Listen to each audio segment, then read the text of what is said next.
Hello everyone. सबसे पहले तो मैं आप लोगों का तहे दिल से शुक्रिया अदा करना चाहूंगी कि आप लोगों ने हमारे इस वीडियो को इतना प्यार दिया। तो चलिए फिर इंतजार किस बात की, एक और इंटरेस्टिंग सफर की शुरुआत करते हैं। और आज का टॉपिक है ड्रग्स।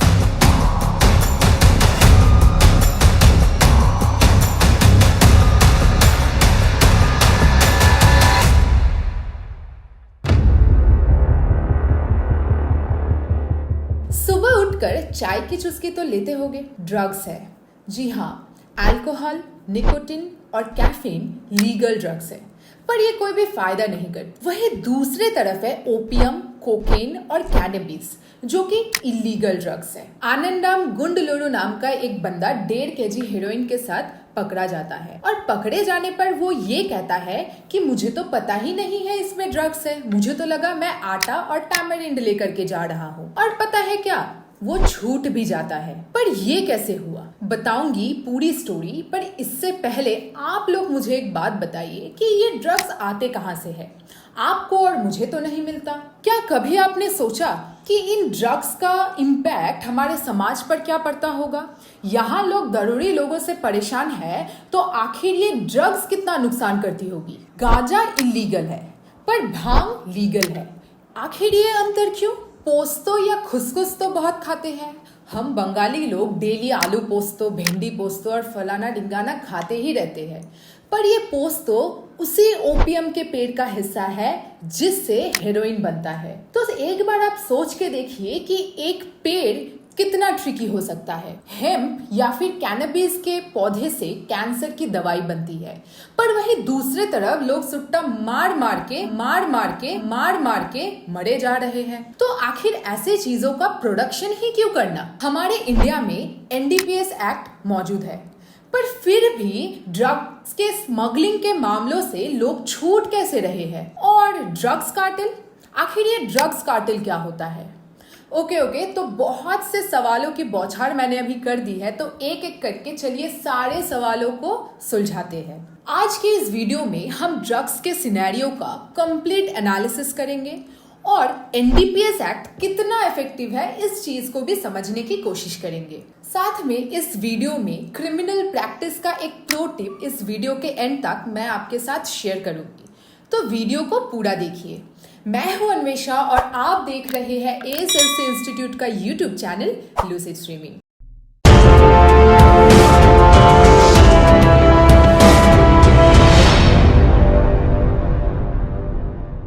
जब हम लोग बीमार पड़ने पर कोई दवाई लेते हैं तो वो ड्रग्स होता है, पर उसमें ड्रग्स की मात्रा उतनी ही होती है जितनी जरूरत हो। इन्हीं ड्रग्स को जब हम लोग एक्सप्लॉइट करने लगते हैं, इनकी स्मगलिंग करते हैं, तो फिर ये ड्रग्स इलीगल बन जाते हैं। इंडिया एक ऐसा देश है जहां पर एंशिएंट टाइम से ही ड्रग्स का इस्तेमाल होता है और इन्हीं ड्रग्स के इस्तेमाल को रेगुलेट करने के लिए एनडीपीएस एक्ट 1985 में पास किया गया। पर इससे पहले कि हम लोग एनडीपीएस एक्ट को डिस्कस करें, चलिए ड्रग्स के वर्ल्ड सिनेरियो को सबसे पहले समझ लेते हैं। 19th सेंचुरी में जो आज के इलीगल ड्रग्स है, कैनबिस, कोकेन और ओपियम, वह यूके में लीगल हुआ करती थी। उस समय फार्मेसीज और छोटे छोटे शॉप्स में इन्हें बेचा जाता था। एविडेंसेस है कि क्वीन विक्टोरिया भी उस समय टिंक्चर ऑफ कोकेन का इस्तेमाल करती थी मेंस्ट्रुअल और चाइल्ड बर्थ के पेन को रेगुलेट करने के लिए। 1920s वो साल था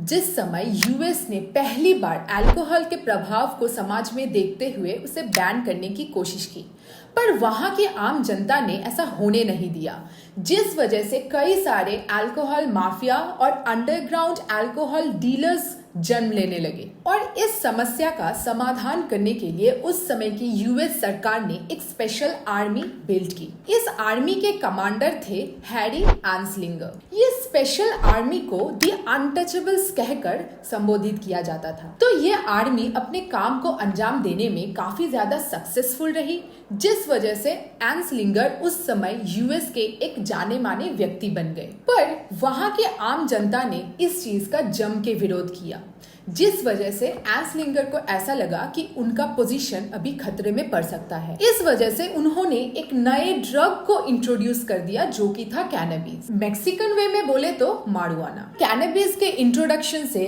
असॉल्ट इतने ज्यादा बढ़ने लगे कि यूएस ने पहली बार एंटी कैनबिस स्टांस लिया और 1961 के United Nations convention on narcotic drugs के थ्रू उन्होंने वेस्टर्न कंट्रीज और वर्ल्ड के बाकी कंट्रीज में भी कैनबिस को बैन कर दिया। और इसके बाद यूके ने भी सेम स्टेप लिया और उन्होंने भी हेरोइन, कैनबिस और साइकिडेलिक्स को बैन कर दिया। अब अगर इंडिया की बात करें तो जैसा मैंने आपको बताया कि मारुआना इंडिया में एंशिएंट टाइम से यूज होता आ रहा है, अलग अलग तरीके से, जैसे कि चरस, गांजा, भांग के रूप में लोग इसको यूज करते हैं। ओडिशा भारत का पहला ऐसा स्टेट है जहां पर मारुआना लीगल है और उत्तराखंड ऐसा स्टेट है जहां पर लीगली मारुआना को कल्टीवेट किया जाता है। और ओपियम के बारे में तो हमने स्कूल में पढ़ा ही था कि ईस्ट इंडिया कंपनी ने अच्छा खासा धंधा खोल रखा था ओपियम का भारत में और उनको चाइना में एक्सपोर्ट कर करके भारी मुनाफा कमा रही थी। अब नशा ऐसी चीज है कि एक बार लोगों को लत लग जाए ना तो लोग उन्हें छोड़ नहीं पाते, जिस वजह से जब वर्ल्ड के अलग अलग जगहों पर ड्रग्स को बैन कर दिया गया उस समय कुछ ड्रग कार्टेल्स अपने काम पर लग गए। कार्टेल एक इलीगल एसोसिएशन होता है किसी भी चीज के प्रोड्यूसर्स का, जो लोग उनके सप्लाई और प्राइसेस को मैनिपुलेट करते हैं। उसी तरीके से ड्रग कार्टेल्स भी ड्रग्स को प्रोड्यूस करते हैं और उनको बेचते हैं दुनिया भर में। ये ड्रग कार्टेल्स काफी ज्यादा खतरनाक होते हैं, यहाँ तक कि हम उन्हें ड्रग टेररिस्ट भी बोल सकते हैं। वर्ल्ड के कुछ फेमस ड्रग कार्टेल्स में से एक है सिनालोआ कार्टेल, जो मैक्सिकन बेस्ड है और ये कार्टेल उनके लीडर एल चैपो की वजह से काफी ज्यादा फेमस है। ऐसा सुना जाता है कि ये कार्टेल्स के कोरियर्स को, यानी ड्रग्स को, अगर कोई भी कोरियर पार्टनर घुमा दे तो फिर ये लोग उनको टॉर्चर और मर्डर करते हैं। वैसा ही एक दूसरा मेडेलिन कार्टेल ऑपरेट करता था 1970s के दौरान कोलंबिया में, जो मेनली कोकेन से डील करती थी, पर मारुआना डीलिंग से भी उनका लिंक पाया गया है। कहा जाता है 1990s में इस कार्टेल के कई लोगों को कोलंबियन पुलिस ने मार गिराया है। इसके अलावा गल्फ कार्टेल फैला हुआ है West Asia, Asia, Europe, Central America, South America और यूएस के देशों में। कहा जाता है कि इस कार्टेल के भी मेन लीडर को मार डाला गया है और उनको मारा है उन्हीं के राइवल कार्टेल्स ने। और भी ना जाने कितने कार्टेल्स पूरे वर्ल्ड में ऑपरेट करती है। इन मैप्स को अगर आप ध्यान से देखिएगा तो आपको करंट सिनेरियो का पता लगेगा कि कौन कौन से ड्रग्स कौन कौन से रीजन्स में प्रीडोमिनेंट है और कहां से सबसे ज्यादा ट्रैफिकिंग हो रही है। साथ में ये भी आप देख सकते हैं कि ड्रग अब्यूज की वजह से वर्ल्ड में HIV भी कितना ज्यादा फैल रहा है। ये बिल्कुल करेंट डेटाज है 2020 और 2022 के अराउंड का, और कोविड-19 का इस इंक्रीज के पीछे मेजर हाथ है।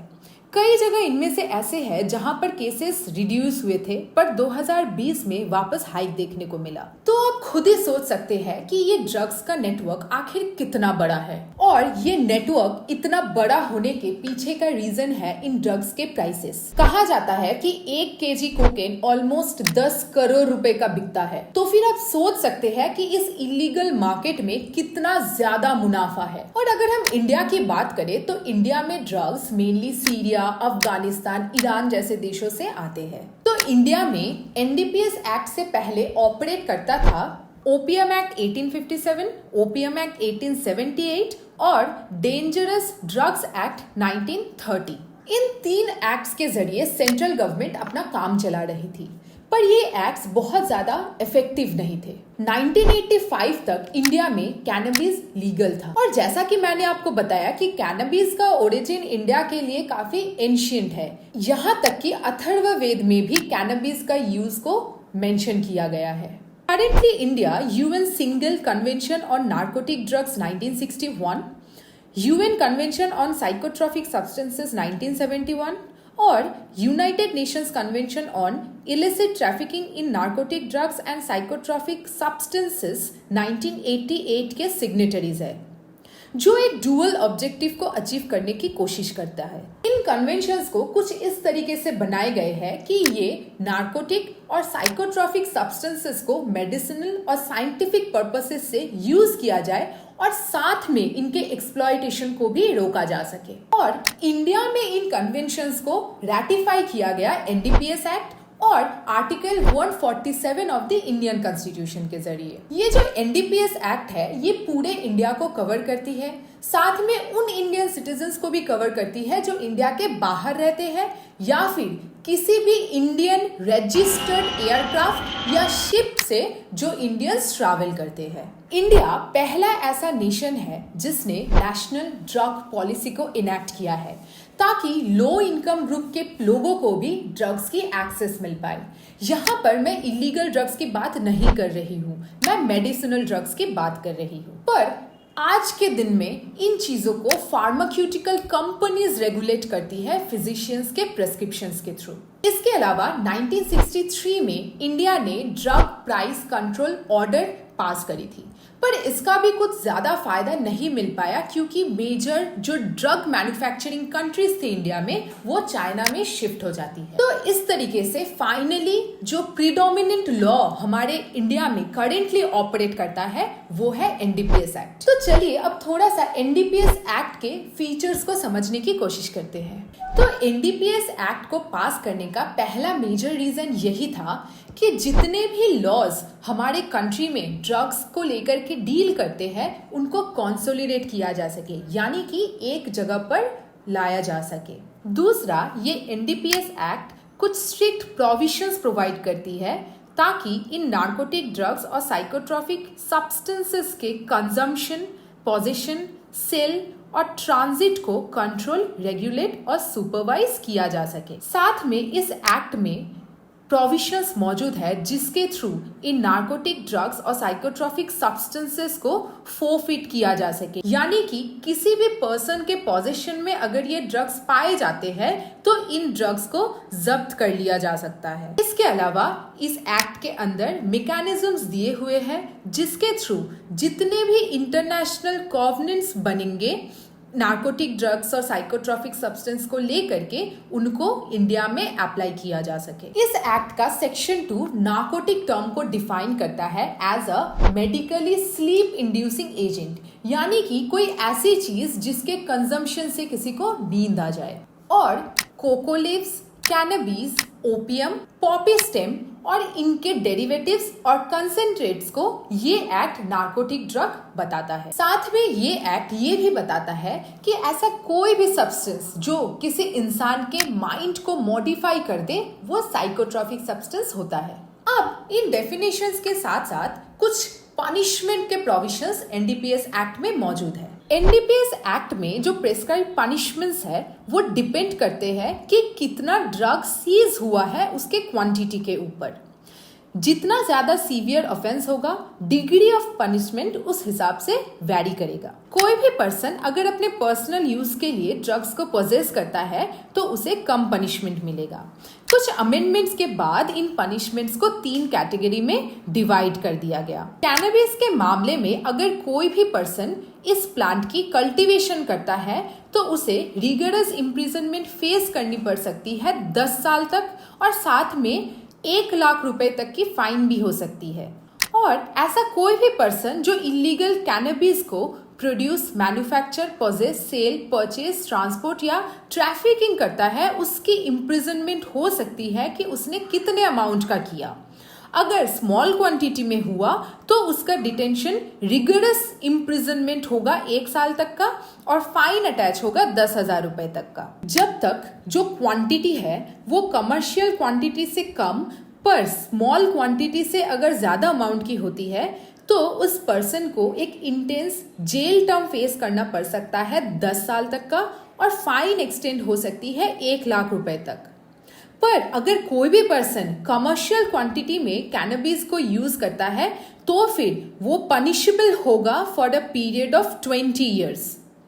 यहाँ पर उसको साथ में फाइन भी लग सकती है 1 लाख रुपए तक और वो फाइन एक्सटेंड हो सकती है 2 लाख रुपए तक भी। स्मॉल क्वांटिटी से इस एक्ट का मतलब ये है कि जो क्वांटिटी है वो 1 केजी तक है और जो कमर्शियल क्वांटिटी है वो 20 केजी या फिर उससे ज्यादा की होती है। इसके अलावा सेक्शन 27 एक काफी इंपॉर्टेंट सेक्शन है एनडीपीएस एक्ट का जो डील करता है कि कोई भी पर्सन अगर खुद कंज्यूम करे किसी भी नार्कोटिक ड्रग या फिर साइकोट्रॉपिक सब्सटेंस को।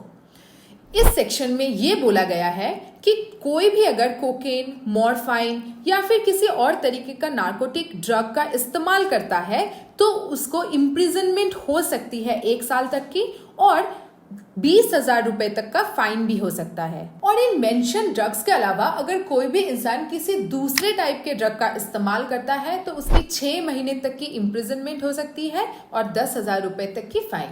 ये एक्ट रिगरस इम्प्रिजनमेंट के लिए भी कुछ प्रोविजंस प्रोवाइड करता है।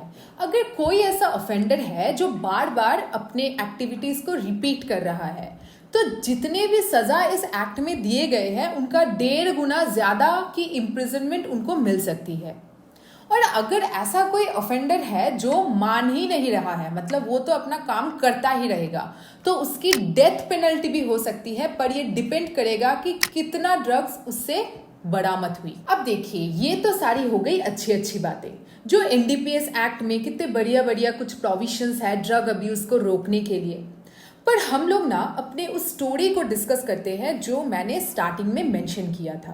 तो वेंकटेश्वर राव नाम का एक व्यक्ति चित्तौड़ आंध्र प्रदेश से आनंदम गुरलुन नाम के एक व्यक्ति के द्वारा कुवैत कुछ 1.5 केजी हेरोइन स्मगल कराने की कोशिश कर रहा था और ये आनंदम किसी बीच पकड़ा जाता है।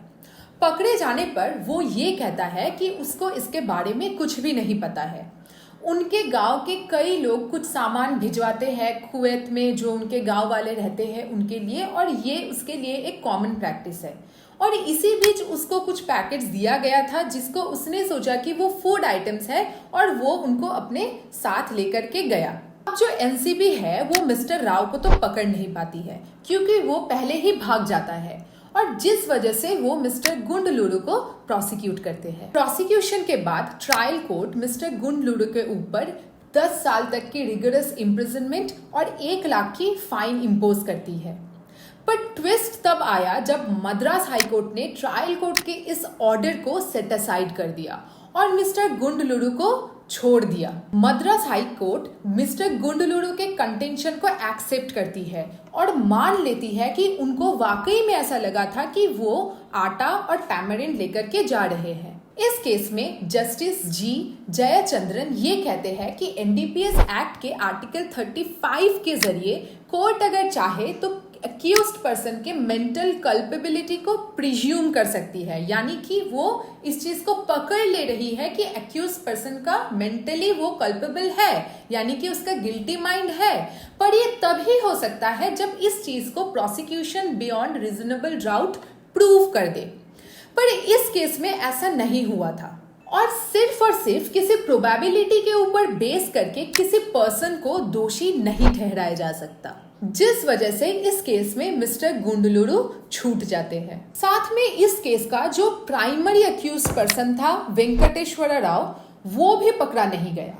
तो इससे आप समझ सकते हैं कि एनसीबी अपना काम प्रॉपर्ली करने में सक्षम नहीं रही, जिसका बेनिफिट ऑफ डाउट यहाँ पर मिल गया अक्यूज्ड पर्सन को। तो देखिए, इस केस में वही हुआ जो होना था, क्योंकि किसी भी क्रिमिनल केस को सुलझाने के लिए जो इन्वेस्टिगेटिंग एजेंसी होती है और जो कोर्ट होता है, इन दोनों के बीच में एक कोलैबोरेशन होना जरूरी है। कोई भी पार्टी अगर अपना काम ढंग से नहीं करेगी तो उसका बेनिफिट ऑफ डाउट तो अक्यूज पर्सन को मिलना ही है। तो चलिए, अब मैं यहाँ पर आपको क्रिमिनल प्रैक्टिस का प्रो टिप देती हूँ। अगर आप किसी क्रिमिनल केस में डिफेंस के साइड से है, यानी कि आप उस केस में डिफेंस काउंसिल है, तो फिर इसका मतलब होता है कि आप एक्यूज पर्सन को सेव करने के लिए काम करेंगे। तो क्रिमिनल प्रैक्टिस में ये बहुत जरूरी होता है कि आपको सीआरपीसी और एविडेंस एक्ट अच्छे से मालूम हो। पर साथ में जो टिप है वो ये है कि किसी भी केस में जो इन्वेस्टिगेटिंग एजेंसी है, उस एजेंसी को गवर्न करते हुए जो भी स्टैट्यूट्स उस केस के साथ में एसोसिएटेड हो, उन पर भी आपका बखूबी ग्रिप होना चाहिए। फॉर एन एग्जाम्पल, मान लीजिए कि एक क्रिमिनल केस में इन्वेस्टिगेटिंग एजेंसी पुलिस है, तो यहाँ पर पुलिस एक्ट 1861 को अच्छे तरीके से आपको जानना बहुत ही ज्यादा जरूरी है। तभी जाकर के आप पुलिस ऑफिसर के इन्वेस्टिगेशंस में जितनी भी गलतियां हैं, लूप होल्स है, उनको पकड़ पाएंगे और उन लूप होल्स का इस्तेमाल करते हुए आप अक्यूज्ड पर्सन को सेव कर सकते हैं। इस केस में भी ना बिल्कुल वही चीज हुआ कि डिफेंस काउंसिल ने एनसीबी के लूप होल्स को यूज करते हुए अक्यूज्ड पर्सन को छुड़ा दिया और जो एक इतना बड़ा क्राइम हुआ स्मगलिंग का, उसका मेन अक्यूज्ड भी कानून के हाथों से फिसल करके निकल गया। तो अब आप पूछ सकते हैं कि क्या इसका फिर कोई सल्यूशन नहीं है? जी बिल्कुल है।